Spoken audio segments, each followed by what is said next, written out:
Olá, combatentes! Sejam bem-vindos ao canal Top Militar LHB.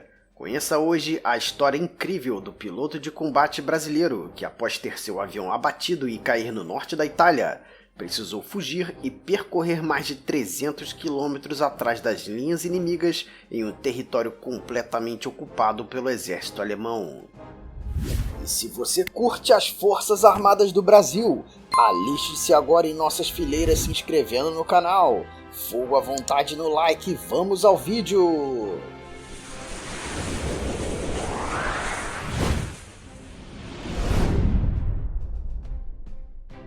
O brasileiro Danilo Moura, nascido no Rio Grande do Sul, é um dos maiores heróis brasileiros da Segunda Guerra Mundial. Após ter cumprido com sucesso 10 missões de bombardeio a posições nazistas, o tenente Danilo recebeu mais uma importante missão. Deveria decolar com seu avião P-47 Thunderbolt e bombardear uma importante ponte ferroviária a sudoeste da cidade de Treviso, no norte da Itália, ponte que os alemães usavam para receber munições e suprimentos vindos do norte da Europa. Danilo e mais um piloto foram destacados para esta importante missão. Cada um em seus P-47 decolaram de sua base aérea em Pisa, no sul da Itália, em 4 de fevereiro de 1945.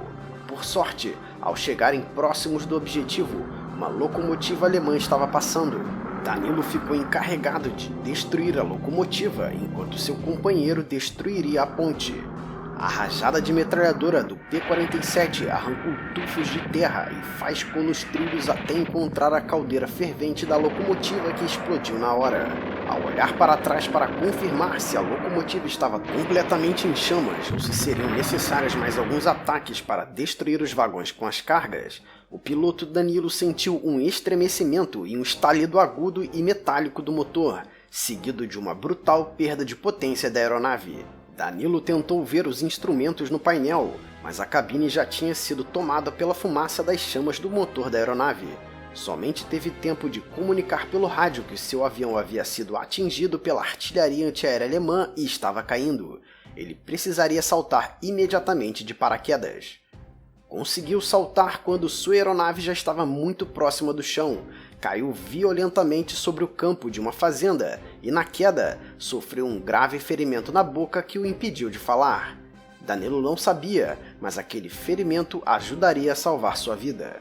Ao aterrar, o tenente Danilo sacou sua pistola Colt e se afastou o quanto pôde do local da queda. Se escondeu em um monte de palhas, pois sabia que patrulhas alemãs viriam em seu encalço.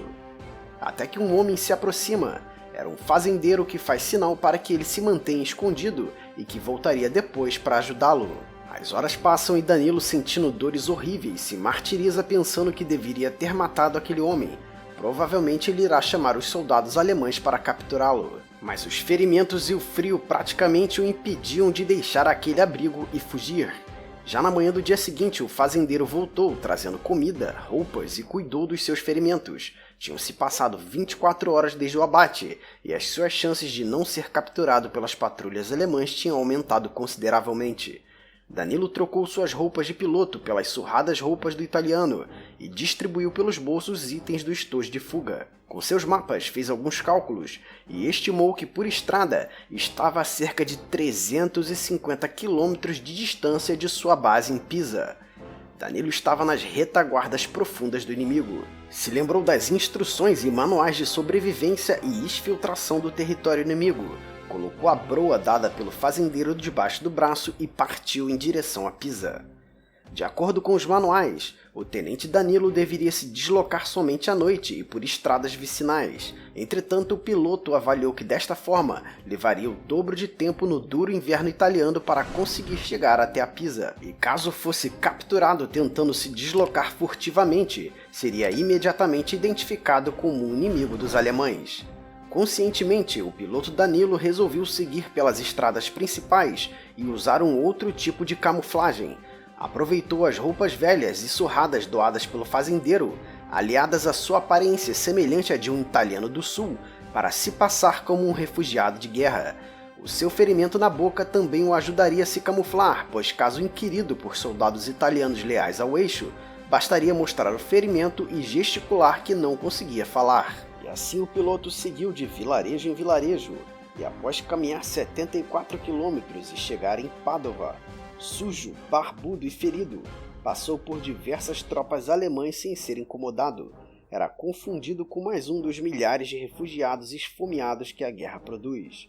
Chegou até mesmo pedir cigarros para o soldado alemão. Era tudo parte do disfarce.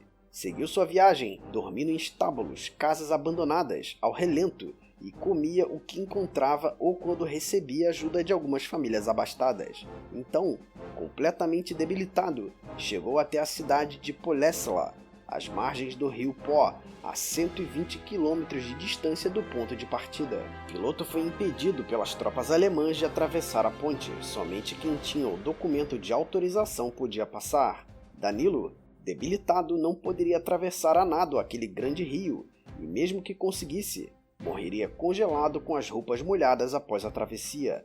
Nevava e a temperatura era muito baixa. Enquanto estava tentando descobrir uma forma de atravessar o rio, provocou suspeitas em um soldado alemão, que se aproximou e falou algo em tom de pergunta e ameaça. O piloto mostrou o ferimento e gesticulou que não podia falar. Então o alemão se afastou. Depois disto, um jovem italiano, ao vê-lo sentado, se aproximou e perguntou se precisava de ajuda. Danilo gesticulou e com algumas palavras em italiano disse que era um refugiado que tinha perdido a casa e a família.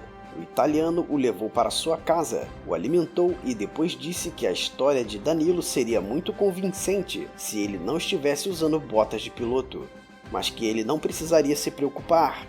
Aquele jovem era da resistência italiana, uma guerrilha que lutava contra os exércitos alemão e italiano e iria ajudá-lo a atravessar o rio. Então Danilo lhe contou toda a verdade. Ele era um piloto brasileiro que tinha sido abatido em combate, e o jovem guerrilheiro conseguiu para ele um documento falso, uma bicicleta e calçados novos. E com isso Danilo conseguiu atravessar o rio Pó, mas ainda estava em área controlada pelos alemães. O piloto brasileiro seguiu de bicicleta por muitos quilômetros em direção aos Apeninos, em uma das partes mais difíceis da jornada, pois não conseguia nada para comer e precisava dormir ao relento. Foi quando nos arredores de Bolonha, uma senhora lhe deu abrigo e comida. Danilo havia contado a mesma história de que era um refugiado que tinha perdido tudo. Danilo descobriu que aquela família também fazia parte da resistência italiana e contou toda a sua história. Mas essa história parecia ser tão absurdamente improvável que eles levaram alguns dias até acreditar que Danilo falava a verdade. Quando se certificaram que realmente era um piloto brasileiro, os guerrilheiros levaram Danilo até algum local no sopé da Cordilheira dos Apeninos, onde ele se juntou a outros 7 militares aliados que estavam na mesma situação. Eram americanos, ingleses, italianos desertores e agora o piloto brasileiro. Ficaram ali alguns dias até que uma grande nevasca chegou à região.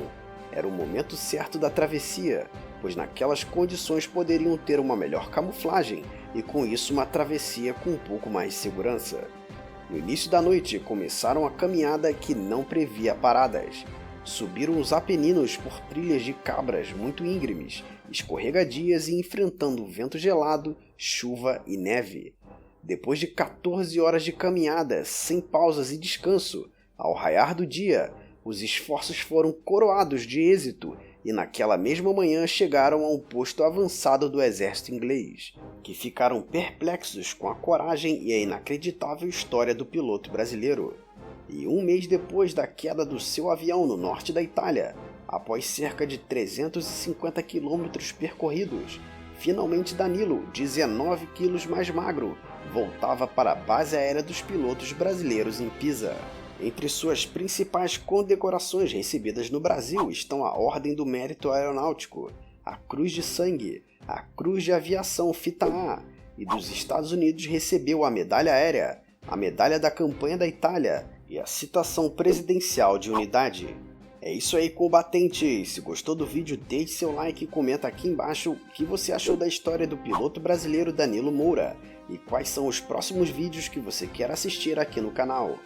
Aproveite e junte-se a nós se inscrevendo no canal, ativando o sino de notificações para você não perder nenhum vídeo e não esqueça de compartilhar em suas redes sociais e grupos de WhatsApp para que outros patriotas conheçam essa incrível história do piloto brasileiro. Um forte abraço a todos e até a próxima missão!